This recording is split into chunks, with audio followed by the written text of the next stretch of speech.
Iniciamos agora esse nosso segundo momento formativo da pastoral do meio ambiente. Iniciamos com uma prece. Em nome do Pai, do Filho e do Espírito Santo. Amém.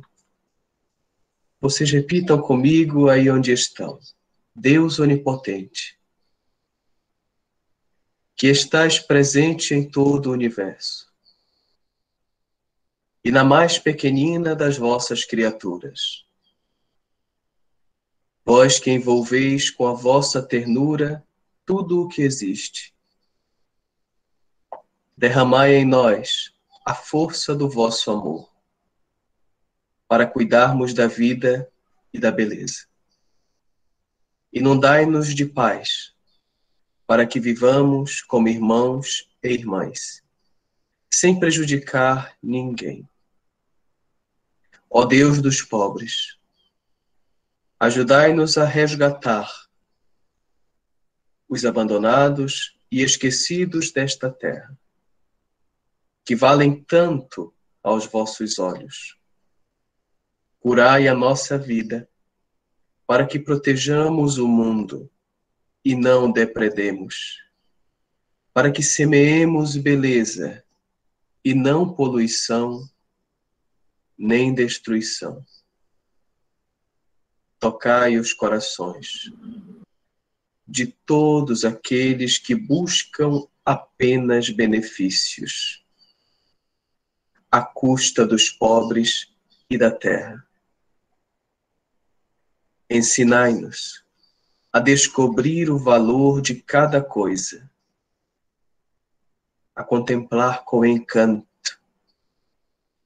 a reconhecer que estamos profundamente unidos com todas as criaturas, no nosso caminho para a vossa luz infinita.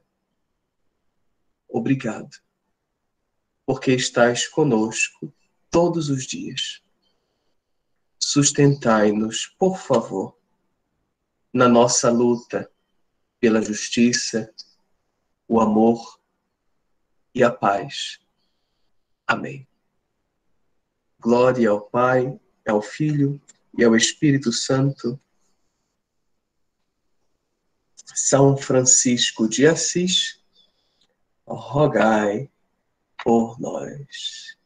Seja muito bem-vindos, você que chega pela primeira vez, você que já participou na semana passada. Padre Renato, nosso coordenador, já está por aí. Sejam muito bem-vindos e bem-vindas. Que alegria! Vivemos o tempo da criação, um tempo cairótico, um tempo de graça, tempo favorável para realizar aquela mudança, aquela conversão que o Senhor nos pede, que o Senhor nos propõe, uma conversão integral.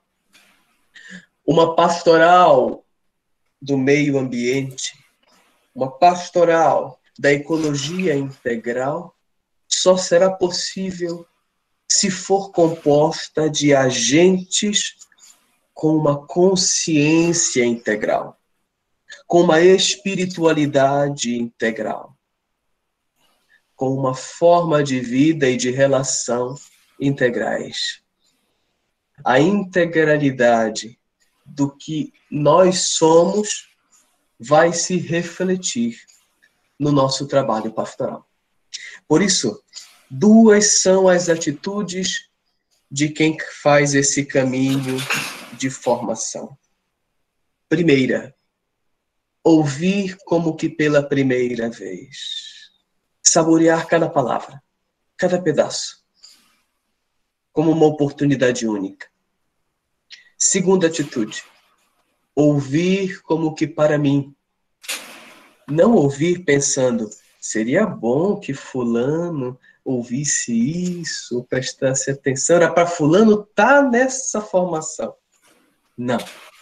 Que estes estudos de cada capítulo da Laudato Si possam transformar primeiro a nossa forma pessoal de existir, para daí transformar a nossa forma de fazer pastoral. Seja bem-vindo, meu querido amigo, irmão e professor Mário Tito Almeida, é vigiense da nossa diocese e tem uma contribuição para a igreja, para esta igreja local, para tantas igrejas locais, para a faculdade católica, onde dá aula, na sua missão de leigo consciente do batismo, lá também na UNAMA, onde ele é professor e coordenador do curso de Relações Internacionais.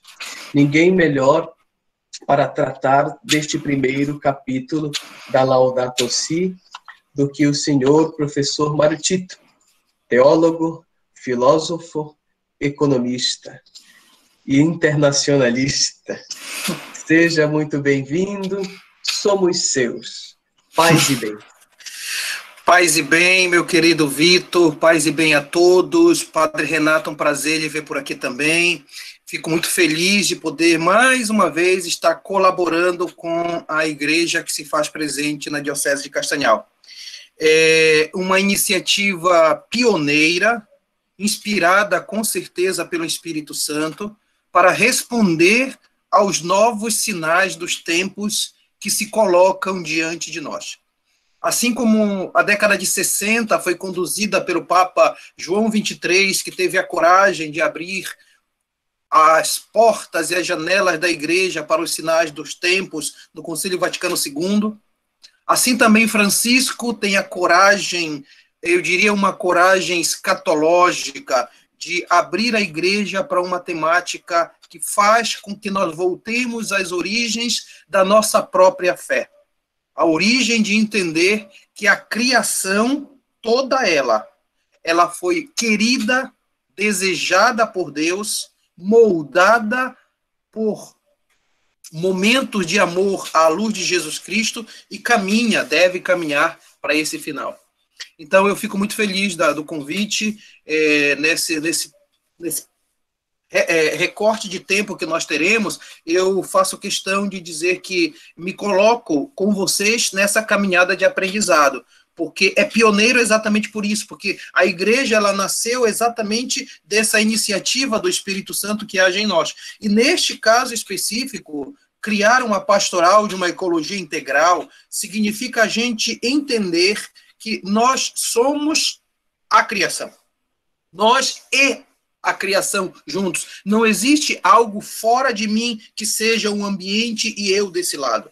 Essa mentalidade meio dicotômica, eu aqui e o meio ambiente lá, só fez trazer a consciência de uma depredação ambiental.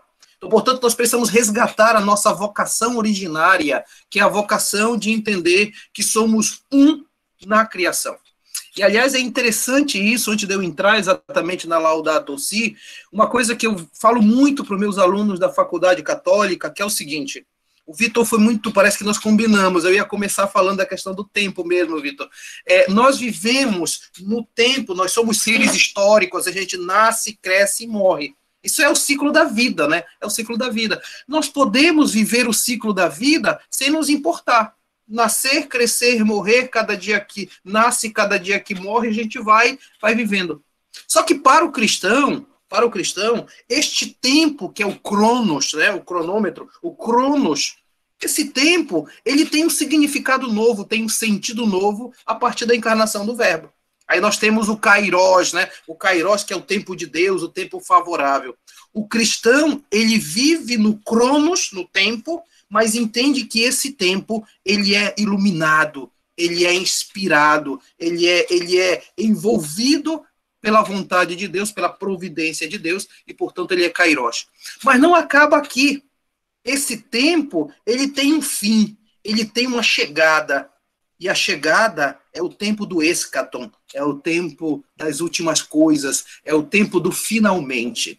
Então, no Cronos, entendemos a ação de Deus, que é o Kairos, e nos direcionamos para o eschaton. Essas três dimensões do tempo iluminam o que a gente tem que pensar em termos de ambiente e ecologia. Nós fomos criados com a criação em tudo, à luz de Jesus Cristo. Jesus Cristo está na criação, no tempo da igreja e no eschaton.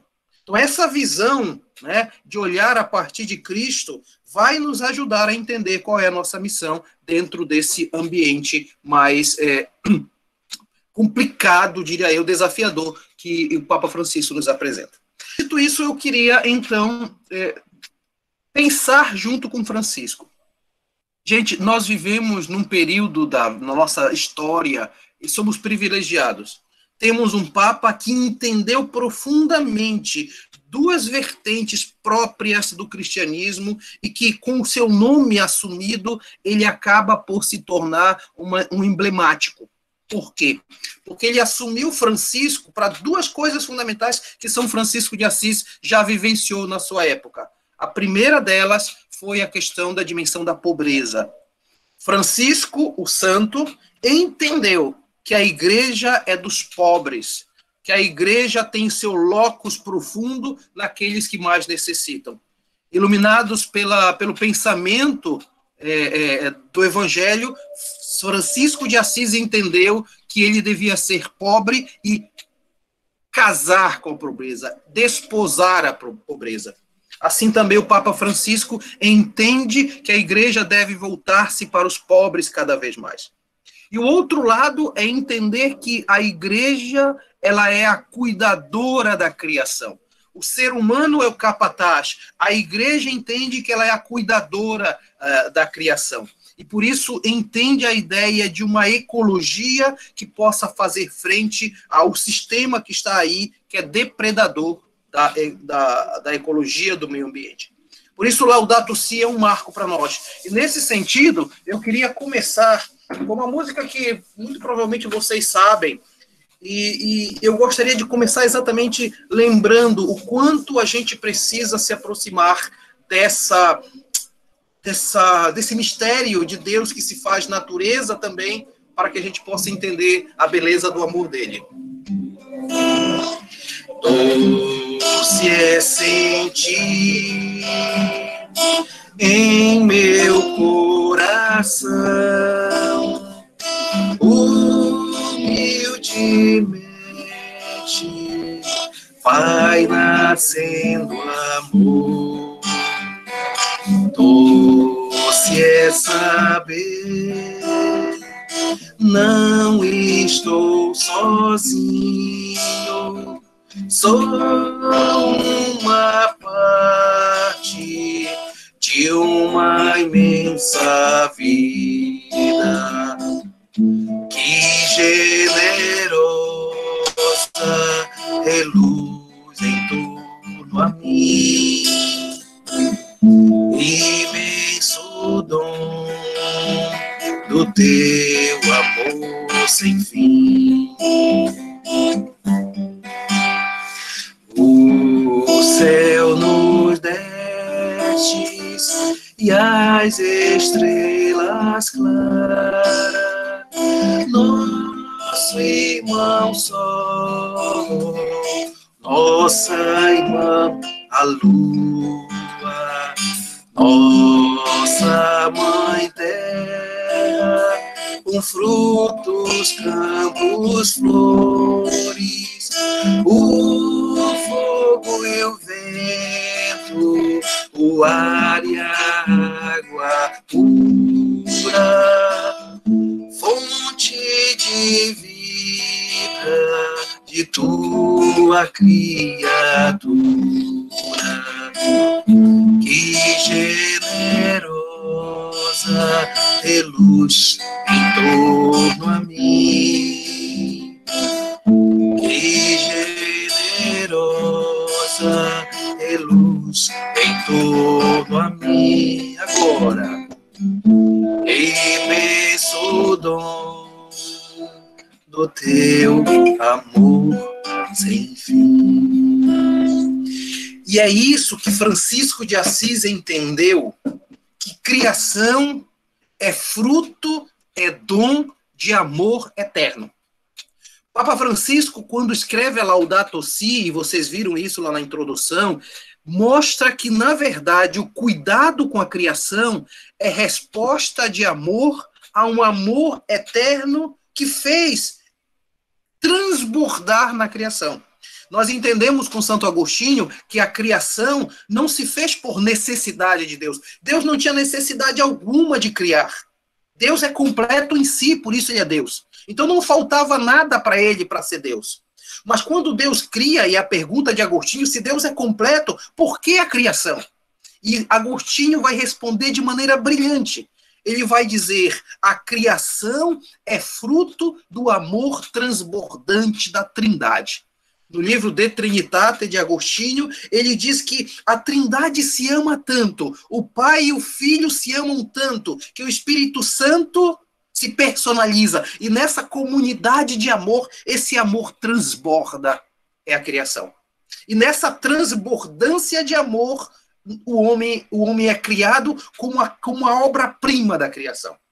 Então, essa música, inclusive essa música é de um filme muito bonito, Irmão Sol, Irmão Lua, de muito tempo atrás, sobre São Francisco, o original é italiano, do Claudio Baglioni, e essa música fala exatamente disso. Não estou sozinho, sou uma parte de uma imensa vida.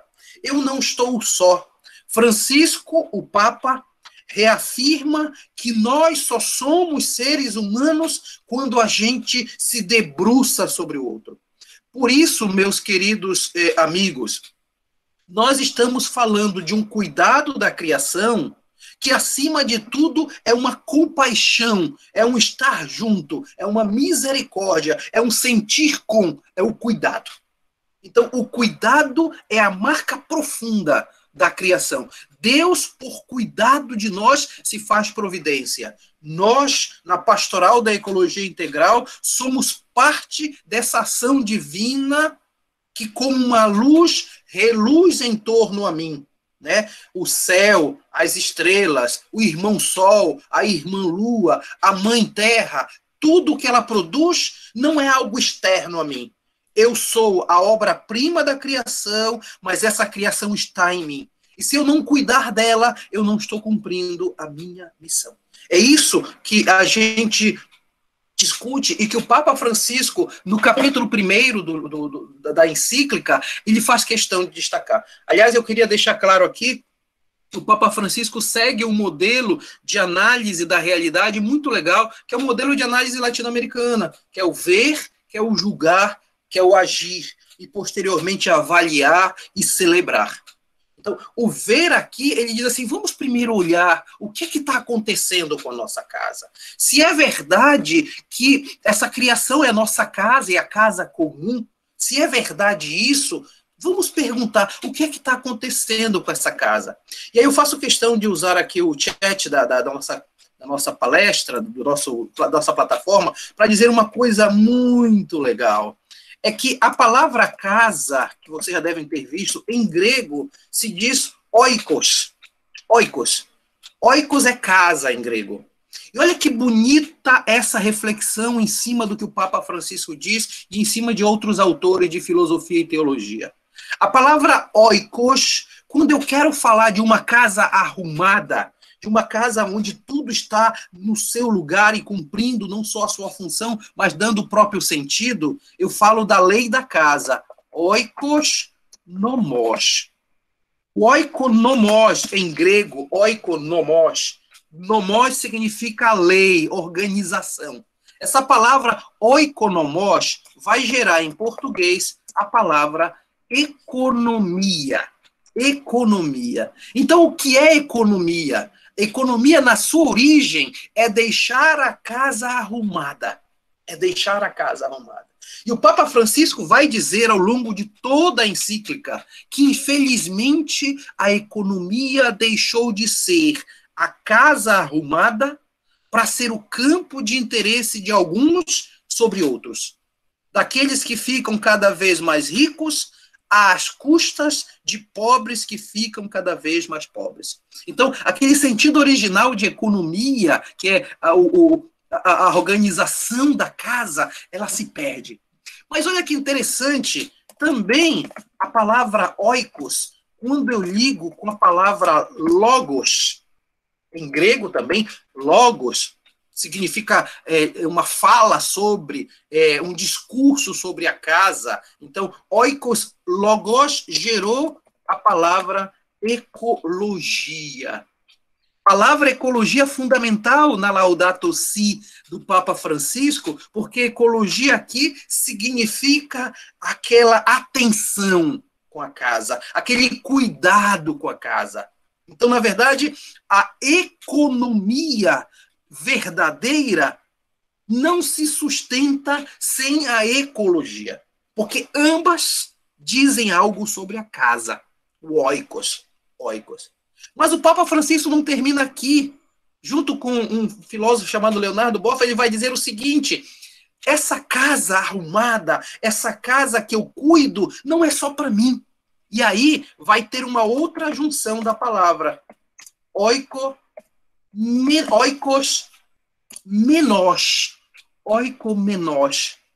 Dessa palavra, menós significa para todos. Dessa palavra vai nascer uma outra que vocês conhecem, se chama ecumenia ou ecumenia. Ecumênico. O que significa ecumenia? A casa de todos. A casa de todos. Portanto, a casa comum é a casa de todos. De todos que eu digo, é da Naila, do Ailton, da Marielle, da Érica, do Edu, da Arilma, da Marcilene Melo, de todos os que estão aqui, dos que não estão aqui, dos animais e de todos os seres vivos.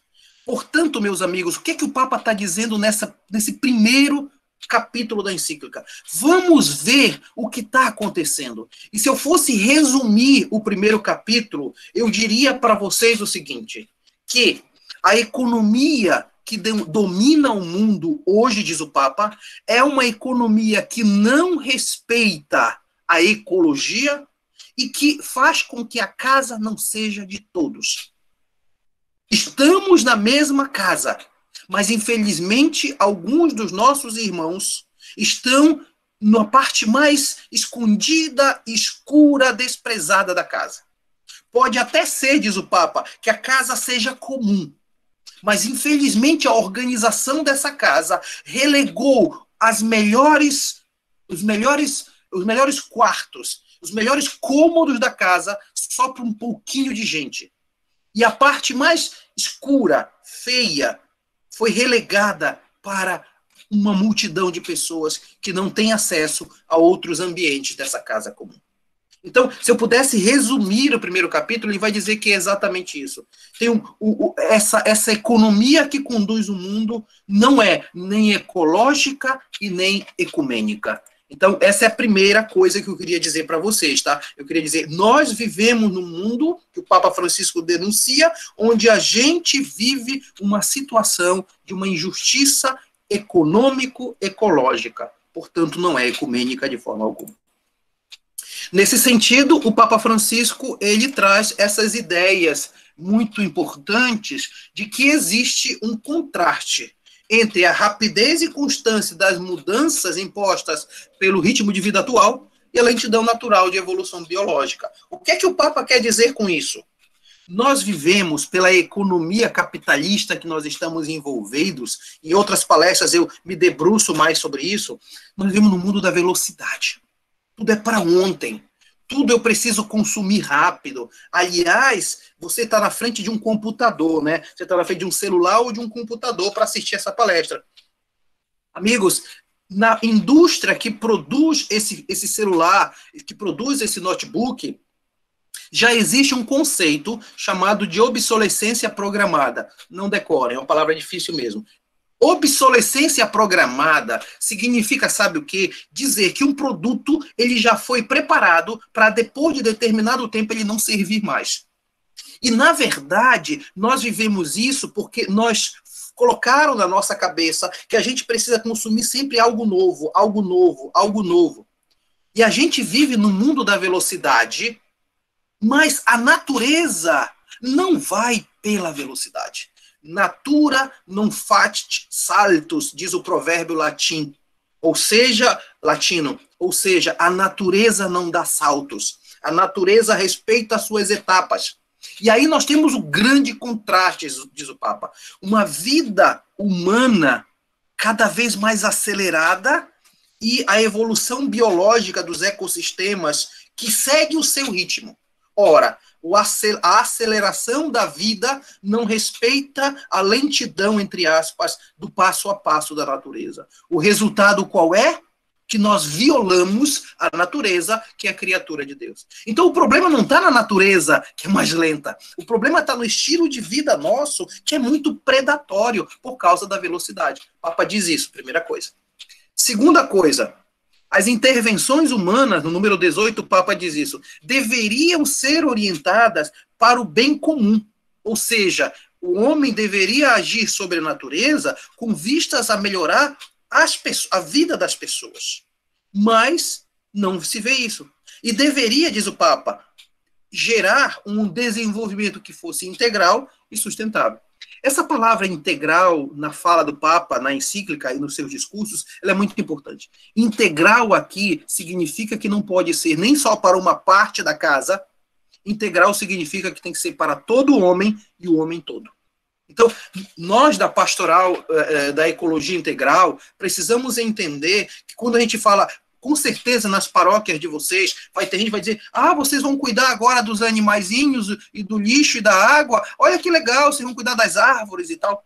E aí, a primeira coisa que nós temos que fazer, e aí tem um trabalhinho, né, Vitor? Um trabalhinho prático para cada um. A primeira coisa que a gente tem que fazer é mostrar para as nossas comunidades que a pastoral da ecologia integral ou do meio ambiente é uma pastoral que envolve o homem todo e todo homem. Desde as nossas ações na igreja, na liturgia, até o ponto mais capilar de trabalho lá na sociedade.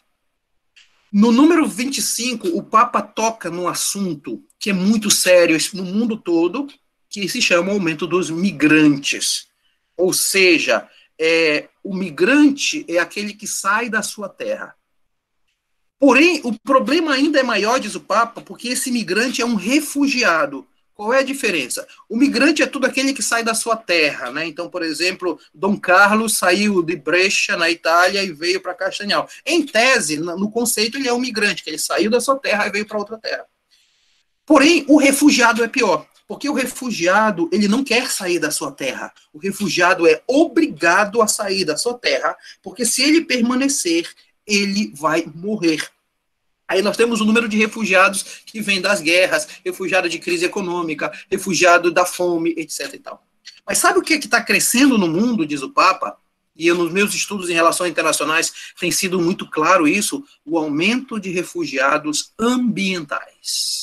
Ou seja, pessoas que precisam se deslocar das suas terras porque aquela condição de vida está totalmente depredada por algum projeto econômico, por alguma ação. E não precisa procurar na África e na Ásia, não, tá? Aqui na Amazônia, número de refugiados ambientais, depois que criaram a hidrelétrica de Tucuruí, ou Belo Monte, ou outras hidrelétricas que vão sendo construídas na Amazônia, geram o processo de refugiados ambientais. E aí o Papa diz, há uma perda de sentido de responsabilidade pelos nossos semelhantes. Nesse sentido, a pergunta que faz é exatamente, o que está acontecendo? O que está acontecendo? Nós temos, então, o Papa vai levantar 4 coisas que eu quero colocar aqui para vocês. O primeiro é a ideia de mudanças climáticas, depois a questão da água, da biodiversidade, e fala também de uma dívida ecológica, né? Então, o que significa falar de mudanças climáticas? Mudanças climáticas aqui significa dizer que o planeta Terra está perdendo o seu equilíbrio. Todos aqui sabem que nós temos uma série de planetas que gravitam, que giram ao redor do Sol, né? Vamos fazer o giro. Por um milagre de Deus que a ciência explica mais ou menos, esses planetas estão perfeitamente em volta de uma grande estrela, que é o Sol. Depois que nós crescemos na compreensão do universo, vamos perceber que o sistema solar é um dos tantos sistemas da Via Láctea e que a Via Láctea é uma das tantas nuvens de vida cósmica que existe no universo. São tantas as vias lácteas e outros tipos de organização de planetas. Mas olhemos para o nosso planeta no sistema solar. Por um milagre, amigos, esses planetas não se descolam do Sol. Eles gravitam ao entorno do Sol, exatamente pela lei da gravidade do Sol. E dos tantos planetas, Mercúrio, Vênus, Terra, Marte, Júpiter, Saturno, Urano, Netuno, Plutão, os 9 planetas, por um milagre ou por providência divina, o terceiro planeta, que é a Terra, Mercúrio é muito próximo do Sol, portanto, é um planeta mega, super, hiper quente. Vênus é próximo do Sol e ainda tem uma quentura tremenda. A Terra, sim, pulando a Terra, Mercúrio, Vênus, Terra, Marte. Marte já é muito longe do Sol, portanto, tem momentos onde o Sol é muito fraco, então já começa a ficar frio demais. Júpiter, Urano, Saturno, Netuno, Plutão. Esses planetas estão muito longe e são realmente muito frios. O único planeta que consegue, na sua localização geográfica, dentro do sistema solar, ter exatamente as condições da vida que tem nessa Terra, é o nosso planeta. Portanto, nem tão distante do Sol, nem tão próximo do Sol. Com uma órbita que é muito regular, que faz a gente contar o tempo pelo que ele faz ao redor do Sol. Portanto, nós contamos os anos pelo movimento que a Terra faz ao redor do Sol, que é a rotação. Um ano. No momento que ela gira e volta ao ponto inicial, é um ano. E tem um movimento, que é um movimento ao redor dela mesma, né? E esse movimento ao redor dela mesma é o movimento que marca os dias e as horas. Beleza. Então, nós temos um planeta que está, por providência divina, exatamente no local onde deveria estar. Portanto, o planeta ele foi criado dentro de um equilíbrio. O que é que vai acontecer? Com o aumento de todos os aparatos, tecnológicos, de todo tipo de consumo, de todo esse modo de vida rápido, o planeta começou a entrar em desequilíbrio.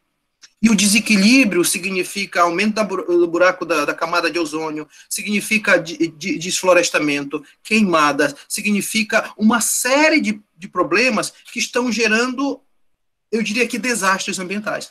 Aumento as geleiras estão diminuindo, o calor em determinados locais onde se fazia tanto calor, frio onde não se fazia tanto frio, portanto nós estamos dentro de problemas de mudanças climáticas. Nós aqui na Amazônia, eu sou de Vigia, o Vitor falou, né? Eu sou de Vigia, e eu vivo lá na cidade por causa da minha mãe, mas também por causa dos trabalhos que eu faço na igreja lá. Aliás, amanhã é o Círio de Vigia, né? Amanhã eu estarei lá fazendo homenagem à Nossa Senhora, mãe de Nazaré.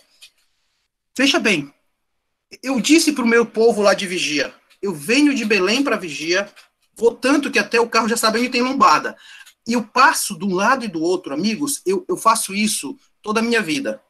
Cara, o que tem de desmatamento próximo à Vigia, viu? Eu não sei se o Nazareno tá aí, mas pelo menos eu vi o nome dele aí. Não tá não, né? Então o Nazareno é lá da Santa Rosa. Se você passa na Santa Rosa de um lado e de outro, tem um desmatamento tremendo. E aí o povo em Vigia começa a reclamar, poxa, não tá caindo chuva, faz tanto tempo que não chove. E a gente não percebe que houve ao redor de Vigia, como houve ao redor de Castanhal, como houve ao redor de Curuçá, como houve ao redor de Marapani, ou de Marudá, ou de outras cidades, um desmatamento muito grande. Então o Papa ele está questionando esse tipo de modelo de vida atual. E aí um dos reflexos que ele apresenta é o reflexo sobre a água. Porque o que acontece? Nós estamos depredando recursos naturais, ou seja, há uma falta de responsabilidade com nossos recursos naturais, e atenção aí para as cidades que tem muito igarapés, quando a gente tira a mata ciliar, a gente mata as fontes de água, os olhos d'água acabam, nós estamos depredando recursos naturais, nós estamos aliando a isso uma cultura do descarte. O que é descartar? É jogar fora, é usar e jogar fora, portanto, a cultura do plástico, a cultura de você pegar uma coisa, a latinha e jogar no lixo. Um dos primeiros trabalhos que a gente vai ter que fazer, gente, é levantar essa questão dos nossos resíduos sólidos, que é o nosso lixo. O que está sendo descartado? O que pode ser reaproveitado? O que é aquilo que a gente não deveria consumir de forma alguma? Quais são os hábitos que deveriam ser mudados para que essa cultura do descarte possa diminuir? o resultado, com certeza, vai ser no aumento da degradação ambiental. Então, nós temos 3 fatores que vão influenciar na questão da água. E eu digo para vocês o seguinte, esses fatores vão afetar sempre os mais frágeis do planeta. É o Papa Francisco dizendo, e aqui ele fala dos frágeis, as pessoas, os pobres, mas fala também das criaturas frágeis do próprio ecossistema. Você mata uma biodiversidade, que a gente vai falar daqui a pouco, mata exatamente porque a gente não protege, não cumpre o nosso papel. E aqui, amigos, deixa eu falar como um pesquisador de relações internacionais. Teve um professor de Relações Internacionais do meu curso que fatalmente faleceu por conta da Covid, agora no mês de abril, que ele dizia o seguinte, Mário Tito, a próxima guerra no mundo não vai ser pelo petróleo. A próxima guerra no mundo será sobre a água. Porque os países não estão tendo mais acesso à água. Os grandes países, mas a China é grandona, a Rússia é grandona, os Estados Unidos é grandão. Não tem água. Não tem mais água. Os fontes aquíferas são muito pequenas, estão acabando pelo consumo desesperado de água que tem nesse tipo de país. E aí ele dizia para mim, olhando, Mário Tito, sabe onde vai ser a próxima guerra? Aqui na Amazônia. Porque este nosso terreno tem água em cima, os famosos rios voadores, uma literatura bem legal, os rios voadores, porque a umidade da Amazônia é levada para o sul e sudeste do país, são os rios voadores. Tem água na superfície, que são os nossos rios e igarapés, e tem água no subsolo, que são os aquíferos. Portanto, a Amazônia está sendo olhada pelo mundo com objeto de desejo, de cobiça. Então, a próxima guerra, dizia ele, vai ser aqui. O que a gente tem que fazer? Mário Tito, eu não posso fazer nada se os Estados Unidos vier com arma para cá. Não é essa a questão. A questão é que nós temos que preservar a nossa água. Eu sei que nós temos muita água, mas quando a gente começar a usar água, a gente tem que se perguntar, caramba, e os nossos irmãos que estão aqui no Brasil e não têm água? Então, a gente tem que começar a regular o consumo de água. Vou passando, senão eu vou perder muito tempo, tá, Vitor? Vou acabar o horário. Então, o Francisco vai criticar o modelo de desenvolvimento econômico pautado pelo mercado e centrado no consumo. Se eu fosse vocês, eu printaria essa crítica do Francisco. Qual é a crítica dele? É que este modelo econômico, que é dirigido pelo lucro, o mercado quer o lucro, está centrado no consumo a todo custo, não se sustenta. Ele não é sustentável porque ele vai acirrar a exploração, a depredação, a gafanhotagem do nosso planeta. O gafanhoto, ele tem um modo de agir, inclusive recentemente se falava de nuvens de gafanhotos chegando no Brasil, o modo de agir, ele vai em nuvem. E quando ele chega na nuvem, numa árvore, ele depreda a árvore todinha, e quando aquela nuvem de gafanhoto sai, aquela árvore está praticamente morta, não tem mais nenhuma folha. E se você for pensar, o tipo de modelo econômico que está posto é um modelo econômico que gafanhota a terra. E aqui eu não preciso pensar só nas grandes coisas, não. Nas nossas cidades. Né? Quem é que cuida exatamente de alguns projetos econômicos da nossa cidade? Eu vi uma cena outro dia, aqui não é do nosso regional, mas na praia do Maracanã, em Santarém. O prefeito de Santarém resolveu fazer uma espécie de orla na praia do Maracanã, colocou lá toda uma estrutura de cimento, concreto armado, que simplesmente acabou com a praia do Maracanã, em Santarém, que era uma das mais bonitas. Meus amigos de Santarém dizem, mas Tito, eu não sei como é que um prefeito desse se orgulha de ter criado esse tipo de coisa. Então, assim, é um modelo que a economia manda, não a economia verdadeira. Né? E aí, o que é que acontece, amigos? As exportações de algumas matérias-primas para satisfazer o mercado no norte do mundo, tá? Países ricos, produziram danos locais, como a contaminação de mercúrio na extração minerária do ouro ou com o dióxido de enxofre do cobre. Gente, Fantástico Domingo retrasado mostrou o acúmulo de mercúrio nos rios da Amazônia. Uma coisa absurda, uma coisa que brada aos céus, que matam as pessoas. O peixe que a gente come um pouco menos nós aqui, porque nós vamos no estuário, na terra das águas salobras, né, que são banhadas, seja pelo mar, vem se encontra com o rio, mas especialmente nas águas onde tem a exploração de minério, o peixe que se come está lotado de mercúrio. Então, nós vivemos num momento onde a gente precisa se preocupar com esse tipo de atitude, além dos resíduos industriais que acabam prejudicando o sistema mundial. Me permitam olhar para vocês para dizer uma coisa. Deixa eu dizer uma coisa para vocês. Eu vou olhar para vocês agora. É assim, a gente precisa entender que o que está acontecendo no Brasil hoje, não é amanhã nem ontem, hoje, que o preço do arroz aumentou de maneira absurda, que você vai no supermercado e o arroz está sendo regulamentado, não pode mais comprar o arroz, mas também a carne, mas também o feijão, mas também o óleo, tem tudo a ver com o que nós estamos conversando aqui. A minha tese de doutorado fala sobre a fome no mundo, e eu discuti a fome no mundo e percebi uma coisa importante. Quem produz hoje no mundo o alimento não é o pequeno agricultor. Quem produz são as grandes empresas. Então, todo produto que é produzido aqui na Amazônia vai para fora do país. Portanto, tem arroz produzido, mas foi para fora do país. Portanto, tem produção de alimentos, mas não fica aqui porque efetivamente esse arroz foi trabalhado por empresas transnacionais que dizem, eu estou trabalhando, eu vou mandar para fora. Além disso, meus amigos, a fome aumenta porque, de alguma forma, você não valorizou o pequeno agricultor.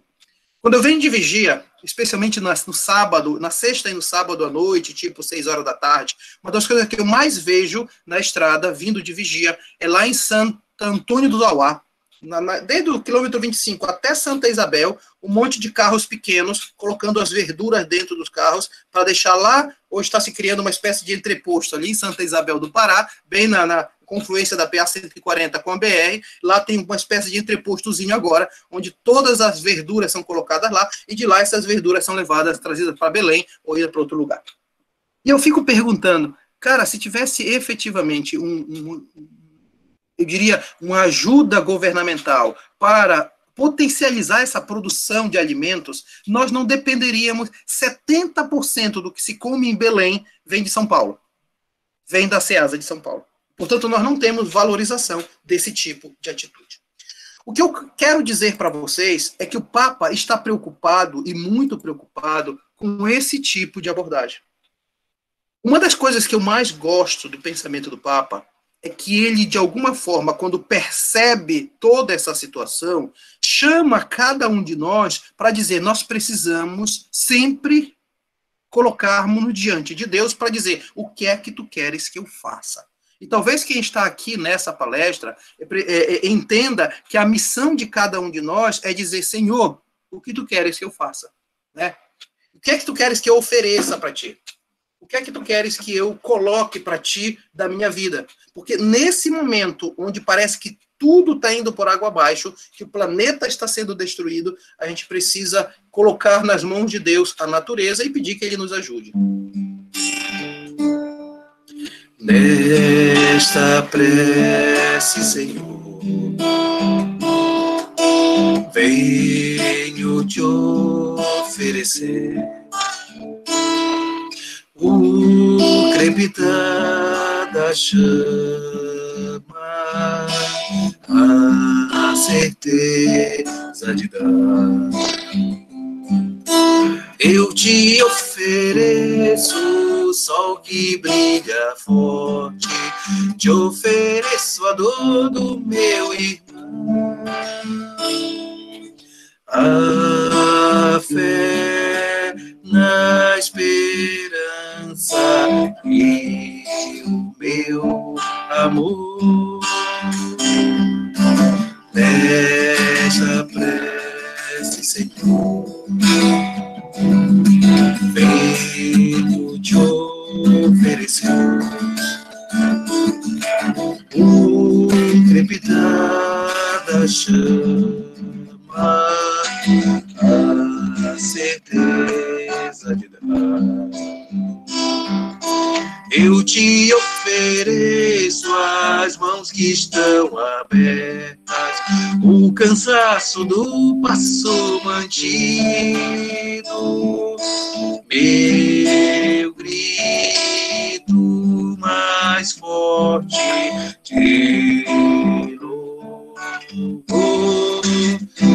comigo, vai. Essa prece, Senhor, venho te oferecer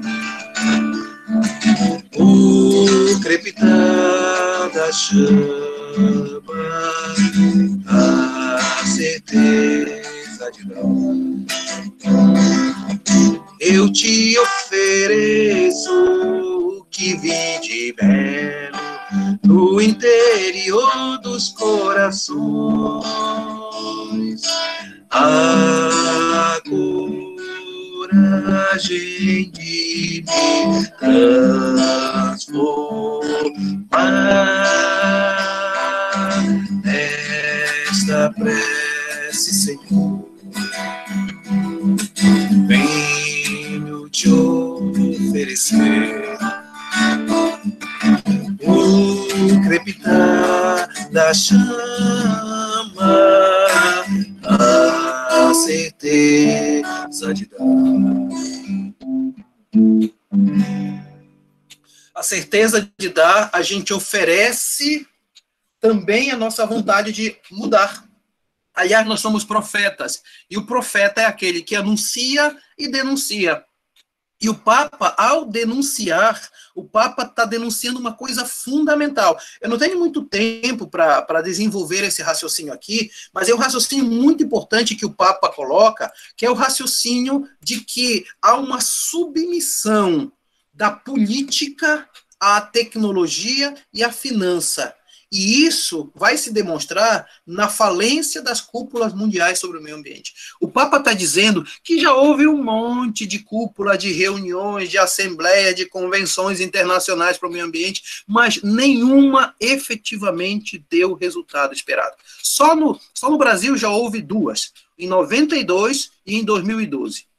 Essas duas conferências, a de 92, chamada de Eco 92, e a de 2012, chamada Rio+20, essas duas conferências quiseram dar um basta na exploração, na degradação ambiental, na depredação, no desmatamento. Mas acontece que o que saiu no final foram apenas pias considerações. Realmente, a gente tem que defender a natureza, mas quando se perguntou o que a gente vai fazer, silêncio total. Aliás, a única coisa, para ser bem honesto, a única coisa que saiu dessas duas conferências, da Eco 92 e posteriormente da Rio+20, foi um fundo internacional chamado Fundo Amazônia, onde alguns países mais ricos se comprometeram a doar grandes somas de dinheiro para a proteção da floresta amazônica, seja no nível dos 7 países mais ricos do mundo, chamado PPG7, seja por esse fundo, onde principalmente a Alemanha, a Noruega, se comprometeram a doar somas de dinheiro para a proteção da floresta amazônica. Mas o atual governo brasileiro simplesmente começou dizendo que não queria mais dinheiro do Fundo Amazônia, não precisava mais desse dinheiro, que o Brasil não precisava da ajuda desses países, porque ele sozinho podia dar jeito de proteger a floresta amazônica. E 2 anos depois que o atual governo disse isso, a floresta amazônica está queimando. E não só a floresta amazônica, o Pantanal está queimando. Então nós temos, de um lado, uma falta de comprometimento da comunidade internacional. Mas quando a comunidade internacional quer, de alguma forma, ajudar, o governo brasileiro diz que não quer. Com a desculpa de que esse dinheiro estava tirando a soberania da Amazônia. Bastava receber o dinheiro e administrar melhor. Mas não, corta-se isso. E aí, quando as pessoas querem ajudar, inclusive tem uma campanha internacional dizendo não financie mais o atual governo brasileiro. E mostra lá a Amazônia queimando em vários países. Tem um vídeo muito forte na internet, promovido pelo pessoal da União Europeia, que simplesmente está dizendo quando a floresta amazônica queima, é a Basílica de São Pedro que queima. Quando a floresta amazônica queima, é o Arco do Triunfo em Paris que queima. E assim por diante. Então, aqui, a ideia é perceber que a gente tem um modelo de que não vem dando certo. E aí o Papa constata uma coisa. E essa constatação mexe direto com a gente. O Papa diz o seguinte: estão faltando lideranças que tracem caminhos que assegurem a proteção dos ecossistemas. Lideranças. seja lideranças mundiais, seja lideranças nacionais, sejam lideranças eclesiais, sejam lideranças de pastorais. O Papa lança um apelo. Quando a gente não tem liderança, a gente anda com barata tonta. Quem não sabe onde ir, qualquer caminho serve. E nesse sentido, o que cresce é uma ecologia superficial aparente. Sabe aquela ideia, não, eu não vou mais usar o canudinho, pronto, já me senti resolvido porque eu estou cuidando do meio ambiente, porque não uso mais o canudinho de plástico. A ideia de uma ecologia integral, ela é contra... Não que isso não sirva, isso é importante, são atitudes pequenas, mas isso não pode ficar como fato em si mesmo. Isso seria só superficialidade. O problema é nós irmos na raiz da questão, né? E o Papa, então, constata isso e diz assim, bom, diante desse fato, qual é o papel da igreja? Diante desse mundo que está submetido a mudanças climáticas, que está maltratando suas fontes aquíferas, que não cuida da sua biodiversidade, que tem uma dívida ecológica tremenda, qual é o papel da igreja?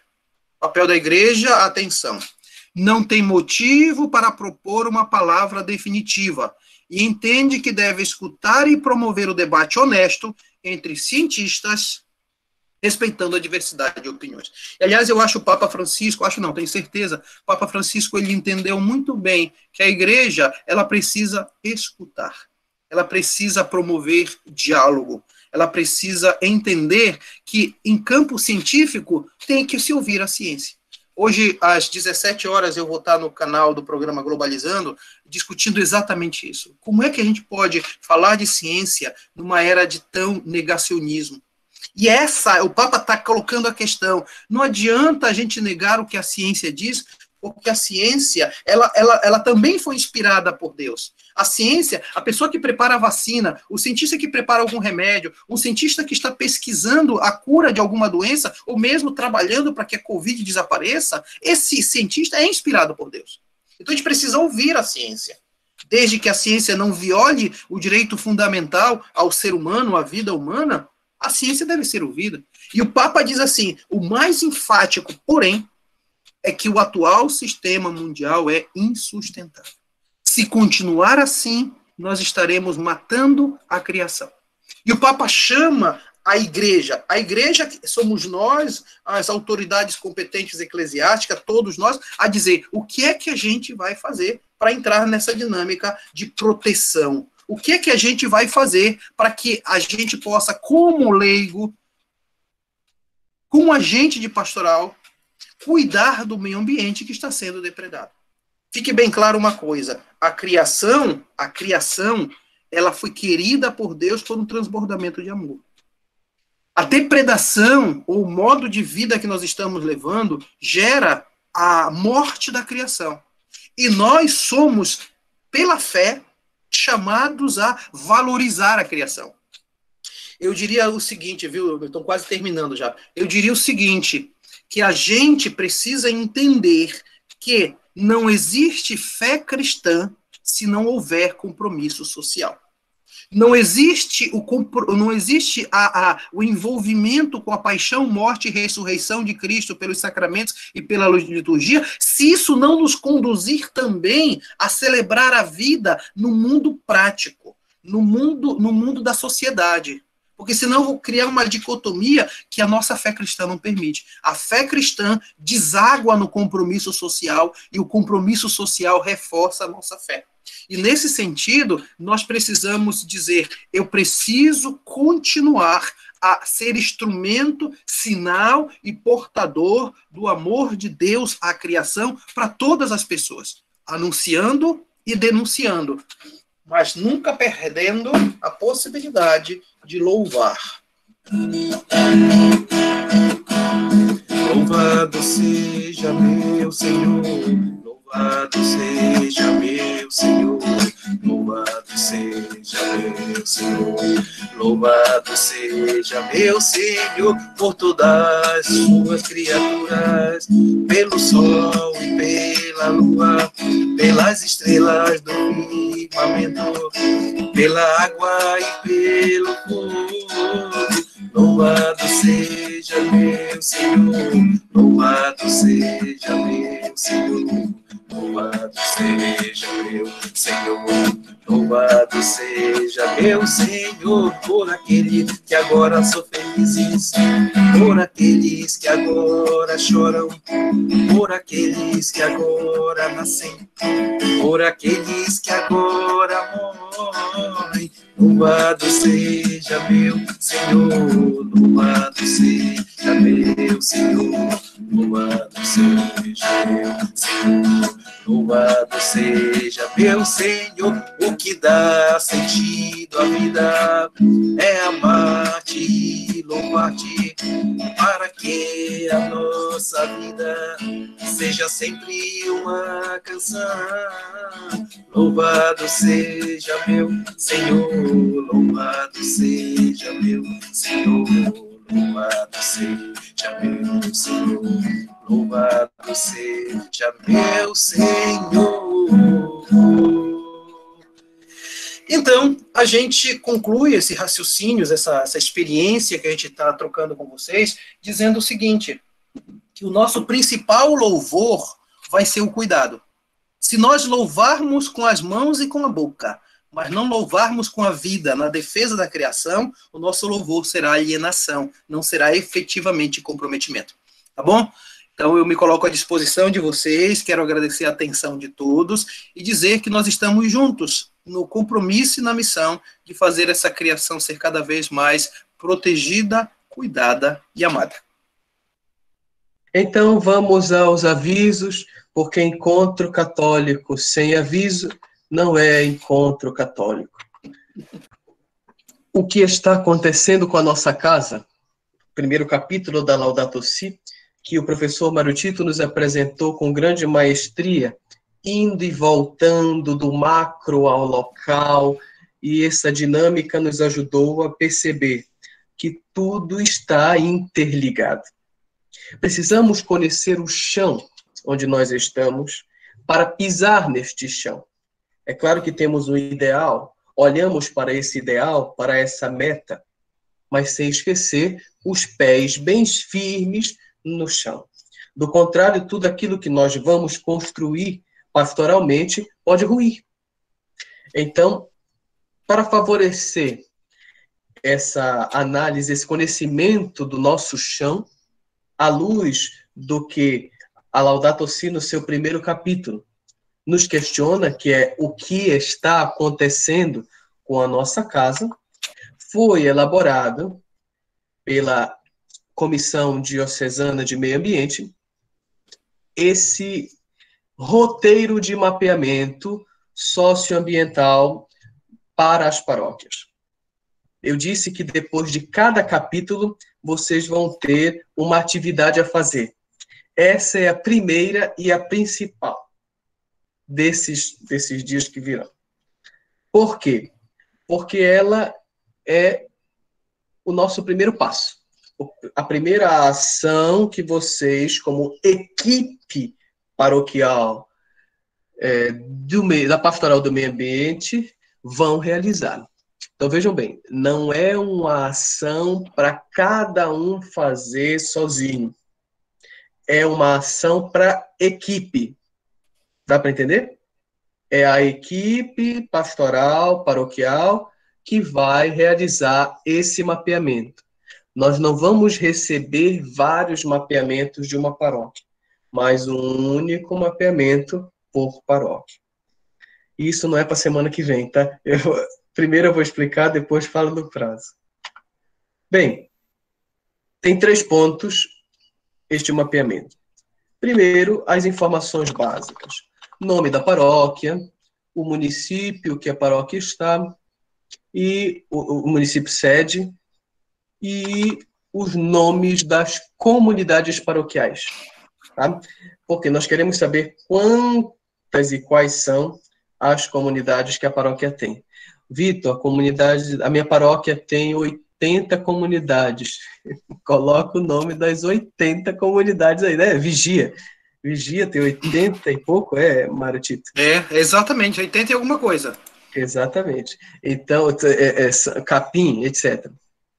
Quantas comunidades tiver, vocês vão colocando aí.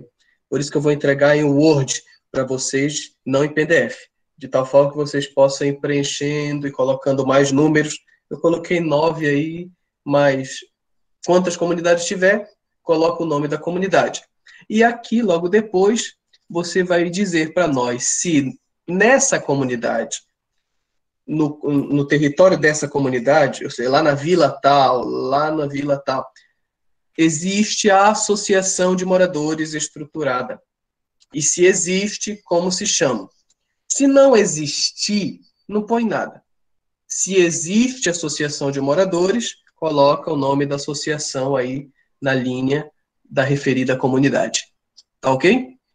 Deu para entender essa parte? Depois passamos para os agentes da pastoral do meio ambiente na paróquia. Para a gente reafirmar esse controle, porque parece que tem equipe e tem gente participando aqui que não é toda a equipe, enfim. Aqui nós queremos todos os nomes de todos os agentes. A idade, o telefone, o WhatsApp e a comunidade da paróquia a qual pertence esse agente pastoral. Tá? Para a gente ter uma noção da distribuição dos agentes na paróquia. Tá bom? E aí entramos nos dados socioeconômicos e ambientais. Vamos lá. Primeira pergunta. Quais os principais meios de vida na região de sua paróquia? Então, você vai colocar aqui no primeiro quadrinho, este aqui, este quadro. Por exemplo, na minha paróquia tem camponês, tem ribeirinho, tem afrodescendente, quilombo, tem periferia urbana. Então, eu vou colocando aqui cada uma dessas classes e outras classes nessas linhas com os números. Do lado delas, eu vou colocar o principal meio de vida dessas populações. Ou seja, as atividades principais que eles desenvolvem, ou individualmente, ou como grupo, para obter o seu sustento diário, para ganhar o seu pão de cada dia. Os ribeirinhos trabalham mais com a pesca, assim, e assim por diante. Deu para entender? A população e depois o que ela faz para sobreviver, para viver. Depois, segunda pergunta, o que mais se planta na região da sua paróquia? Você enumera aí direitinho quais são as principais produções agrícolas. E aí, desses alimentos, a maior parte vai para onde? Aí você vai marcar com um X. Vai para dentro do município? Vai para a região? Vai para outros estados do país? Ou vai para fora do país? Depois, quem mais produz esses alimentos? É a agricultura familiar ou é a agricultura comercial? Aquelas grandes e médias empresas privadas que a gente falava ainda há pouco. Então, vocês vão marcar o xizinho também, para entender melhor o chão econômico de produção alimentícia aí da região, especialmente no caso agrícola. Terceira pergunta, existem cooperativas no território de sua paróquia que trabalhem com produção de alimento, com reciclagem ou com outras áreas semelhantes? Se existe, o nome da cooperativa, onde ela fica, o povoado, a vila, ou bairro, enfim. Área com que trabalha, nome do responsável e o telefone. Não existe cooperativa na paróquia inteira. Não põe nada. Tá? Mas vão atrás, não existe porque eu não sei. Outra pergunta. Quais são as experiências de produção consideradas alternativas, diferente das atividades tradicionais que existem no território de sua paróquia?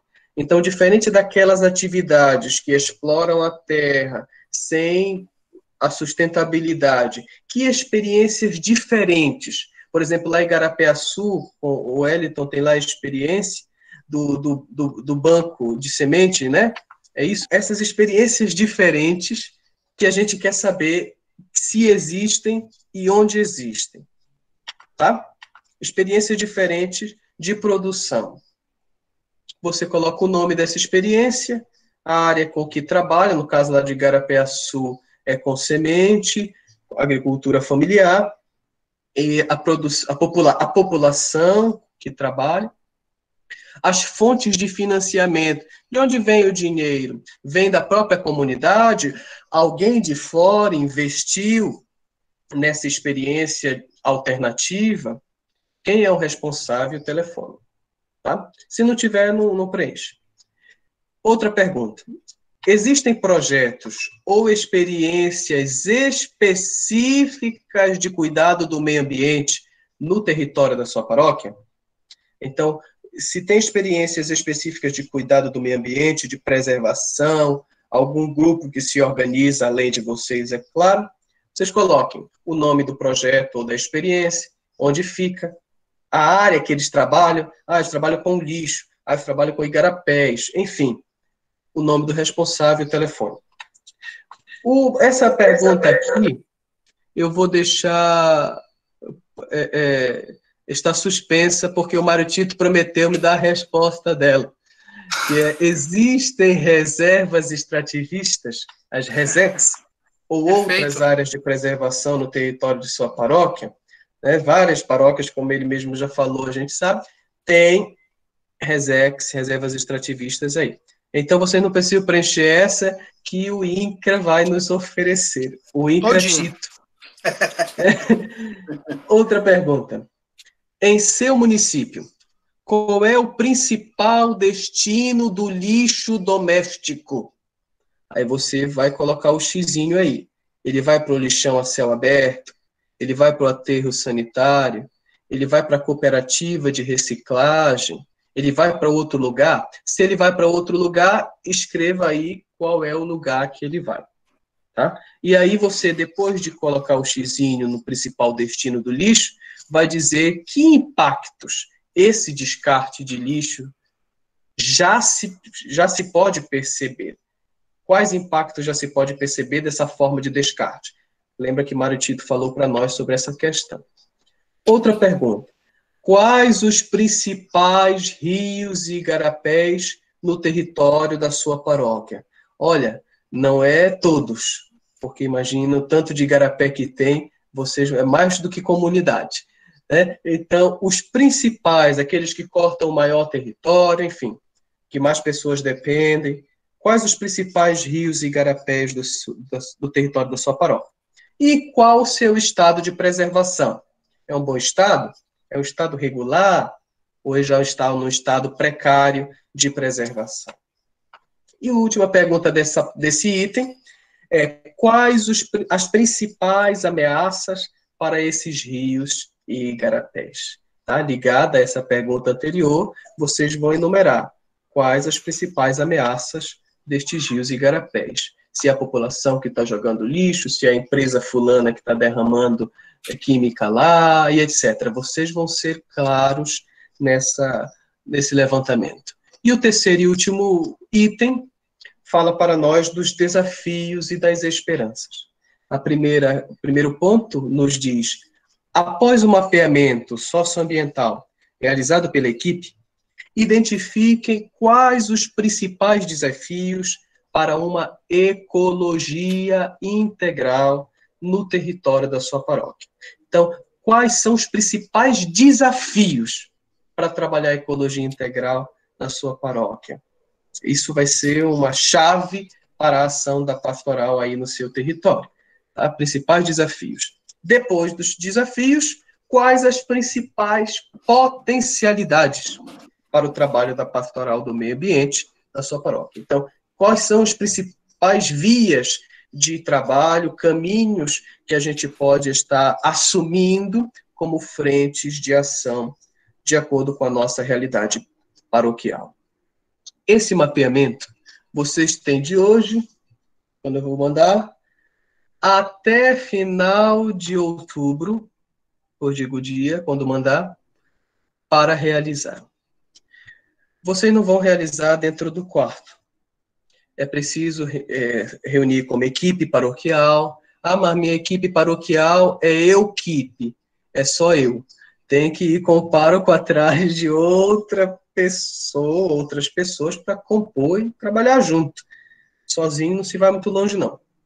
Então, para encerrar esta questão, reunir a equipe e ver como é que a gente vai levantar esse material. A gente vai na Secretaria do Meio Ambiente do município, a gente vai na Emater, a gente vai em loco, no local, porque nem tudo se tem registrado nos nossos municípios. É preciso ver ali como está de fato os fatos. Às vezes aparecem umas coisas meio maquiadas. Vamos ouvir a comunidade, então, vamos lá. Vamos conversar com o padre, que pode conhecer um pouco mais essa realidade. Então, qualquer dúvida que vocês tiverem, mandem um WhatsApp para cá, para a Secretaria Pastoral, para mim, e a gente vai esclarecer quanto ao mapeamento, quanto a formas de preenchimento, ajudar como e quando for necessário. Tá bom? Fiquem tranquilos quanto a isso. Estamos à disposição. No próximo sábado, nós temos o estudo do 2º capítulo da Laudato Si com o padre Érico Alves, que é pároco da paróquia de Santo Antônio, no Tauá. Então, muito obrigado, Mário Tito, por aceitar o convite, mesmo tendo 1000 coisas. Muito obrigado, Vitor. De fato, antes do encerramento, dessas palavras finais que eu vou tentar colocar para vocês de forma mais, eu diria mais litúrgica, mais orante, eu tenho um projeto no curso de Relações Internacionais, do qual eu sou coordenador e professor, que é um projeto meio louco, que se chama Programa Globalizando, que é um programa de rádio. Ele já está há 7 anos no ar na Rádio Nama 105.5.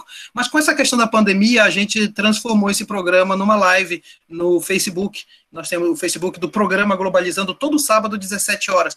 E eu recebo profissionais do Brasil todo, até internacionais, para falar de temas importantes. Hoje a gente vai falar, por exemplo, de produção de ciência e negacionismo, já falamos das questões ligadas à natureza, já falamos da questão das queimadas da Amazônia. Então eu sempre convido vocês para ficarem por dentro e, de repente, até o interesse pelo curso de Relações Internacionais.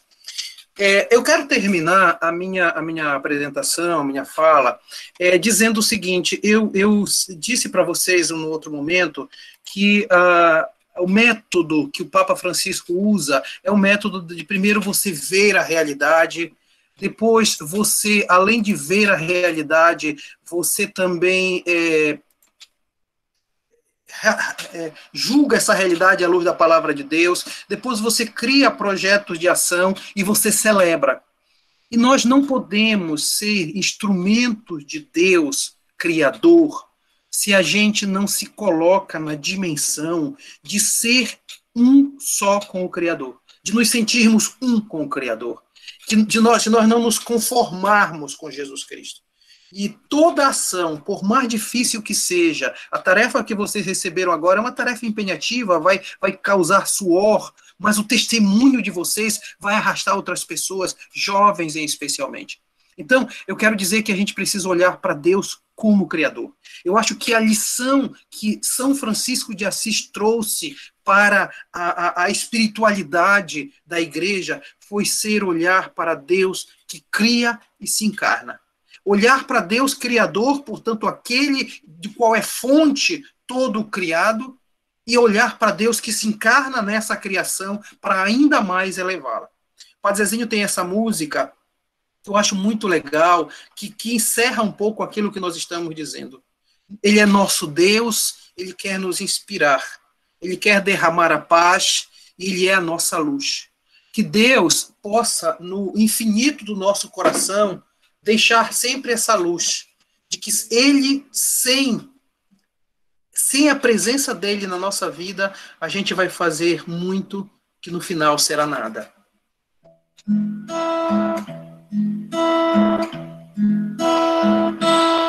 Senhor e Criador, que és nosso Deus, vem inspirar estes filhos teus